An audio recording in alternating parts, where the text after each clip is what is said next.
Daudzi no mums ir dzīvokļu īpašnieki. Tas dod mums drošības sajūtu, ka mums ir mājoklis, kur dzīvot. Bet bieži vien daļa dzīvokļu īpašnieki iedomājas, ka mans dzīvoklis ir mana pils un cietoksnis, un tas, kas notiek aiz dzīvokļu durvīm, vairs nav saistošs. Tā gan tas nav likuma izpratnē. Dzīvoklis ir domājamā daļa no mājas, un katra dzīvokļa īpašnieks ir līdzīpašnieks mājai kā veselumam. Vairumā gadījumu cilvēki dzīvo kopā ar citiem dzīvokļu īpašniekiem, izvēlas mājas pārvaldnieku un apsaimniekotāju, kuram tad uztic mājas remontus, uzturēšanu un sadarbību ar komunālo pakalpojumu sniedzējiem. Dzīvokļu īpašnieka vienīgā rūpe ir laicīgi veikt maksājumus par apsaimniekošanu un komunālajiem maksājumiem. Saskaņā ar dzīvokļu īpašumu likumu pārvaldes institūcija dzīvojamā mājā, kas ir sadalīta dzīvokļu īpašumos, ir dzīvokļu īpašnieku kopība. Dzīvokļu īpašnieku kopībā ietilpst katra dzīvokļu īpašnieks, katra dzīvokļa, kurš atrodas dotajā dzīvojamā mājā. Un tātad šī dzīvokļu īpašnieku kopība arī ir dzīvojamās mājas īpašnieks. Saskaņā ar dzīvojamā māja pārvaldīšanas likuma dzīvojamās mājas īpašnieka pienākums ir pārvaldīt māju. Tātad dzīvokļu īpašnieku kopīgi to var darīt paši, vai arī saskaņā ar pārvaldīšanas likumu, pārvaldīšanas darbības uzticēt apsaimniekotājiem, slēdzot dzīvojamās mājas pārvaldīšanas pilnvarojumu līgumu.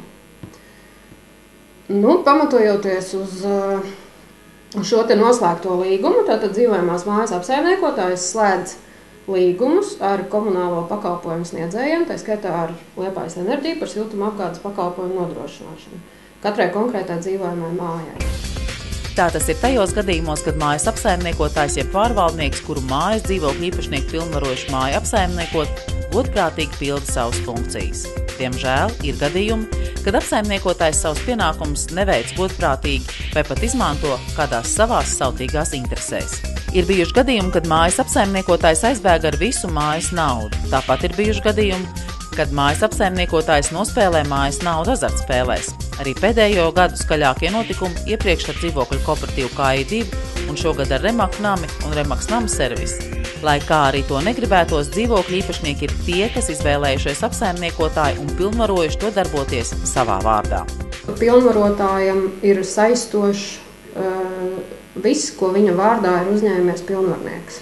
Gan darbība, gan arī tātad bezdarbības sekas. Kā tas ir gadījumā ar nenorēķināšanos par komunālajiem pakalpojumiem, par siltumapgādi. Pēdējais Remaks gadījums ir īpaši sarežģīts, jo dzīvokļu īpašnieki nonākuši neapskaužamā situācijā. Naudu par komunālajiem maksājumiem tie samaksājuši, bet apsaimniekotājs to pakalpojumu sniedzējam nav tālāk samaksājis, bet iztērējis citām vajadzībām. Apsaimniekošanas uzņēmuma vadītājs Andrejs Simonovs nespēja paskaidrot, kādēļ tā, un pamanījās, arī māju iedzīvotāju un pašvaldības izveidotajai revīzijas komisijai nedod grāmatvedības dokumentus. Mums tika izveidota revīzijas komisija, 5 cilvēku sastāvā, kas devās pie SIA Remaks, lai iegūtu visas grāmatvedības dokumentus pārbaudas veikšanai. Šos dokumentus mēs, diemžēl, nesaņēmām. Tomēr, lai cik negodīgs būtu apsaimniekotājs, atbildība gulstas uz dzīvokļu īpašniekiem, un to nosaka dzīvojamo māju pārvaldīšanas likums. Starp dzīvokļa īpašnieku un dzīvojamās mājas apsaimniekotāju pastāv uz likuma pamata nodibinātas pilnvarojuma attiecības. Pie šādiem apstākļiem par kļūdainu ir atzīstams pieņēmums, ka gadījumā, ja līgumu ar komunālā pakalpojumu sniedzēju ir noslēdzis apsaimniekotājs, tad dzīvokļu īpašnieki neatbild par savu no likuma izrietošo saistību attiecībā uz norēķināšanās pienākumu izpildi. Tieši no likuma izrietošais pilnvarojums dod tiesības apsaimniekotājiem slēgt līgumus par komunālo pakalpojumu nodrošināšanu ar saistošo spēku dzīvokļu īpašniekiem. Apstākļus, ka līgumi tiek slēgti apsaimniekotāju vārdā, neietekmē ar šādu līgumu dzīvokļu īpašniekiem uzlikto pienākumu saistošo spēku.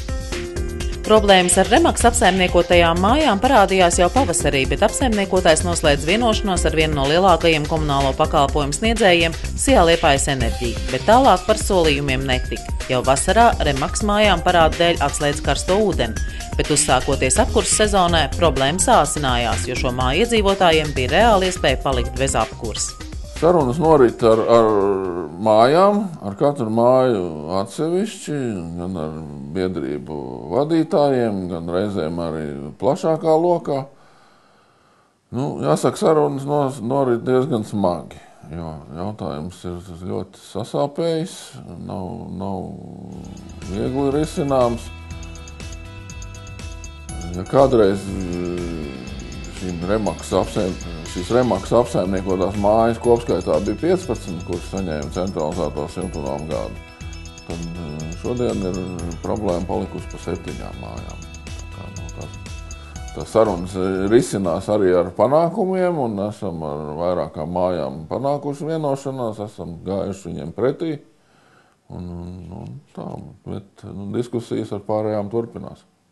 Protams, ir grūti pieņemt domu, ka tev par komunālajiem maksājumiem būs jāmaksā otrais, bet likums ir likums. Jau iepriekš mainot apsaimniekotājus, dažu māju iedzīvotāji ir vēlējušies parādus par komunālajiem pakalpojumiem atstāt iepriekšējiem apsaimniekotājiem. Lūk, izraksts no konkurences padomes lēmumu. Saskaņā ar dzīvojamo māju pārvaldīšanas likuma tiesiskās un faktiskās sekas par apsaimniekotāju rīcību ir jāuzņemas mājas iedzīvotājiem. No dzīvojamo māju pārvaldīšanas likuma 12. panta izriet, ka visi dzīvokļu īpašnieku parādi par apsaimniekošanu un komunālajiem maksājumiem ir nododami līdz ar apsaimniekošanas tiesību nodošanu vai nu pašiem dzīvokļu īpašniekiem, kuri ir solidāri atbildīgi par kopējām saistībām, vai nu jaunajiem apsaimniekotājiem.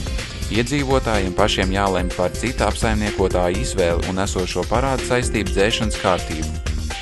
Pēdējo 2 nedēļu laikā sarunas ar 4 māju iedzīvotājiem ir vainagojušies ar panākumiem. Ir noslēgts līgums par parādu nomaksu un līgums par siltumenerģijas piegādi. Tagad šo māju iedzīvotāji dzīvo siltos mājokļos. Mēs esam vienojušies par to, ka šis mājas parāds par siltumenerģiju tiek izstiepts pietiekoši garā termiņā, sadalīts pa mēnešiem, un māja apņemās viņu šī termiņā nomaksāt. Liepājas enerģija turpina sarunas ar 7 māju iedzīvotājiem, un tās ir sarežģītas. Tikmēr pakalpojums sniedzējs piedāvā 3 gadu parādu apmaksas termiņu, lai iedzīvotāji var sakārtot savas attiecības ar apsaimniekotāju remaksu, bet māju iedzīvotāji meklē citas likumā noteiktās iespējas, kā atgūt savu jau samaksāto naudu no negodīgā un ļaunprātīgā apsaimniekotāja.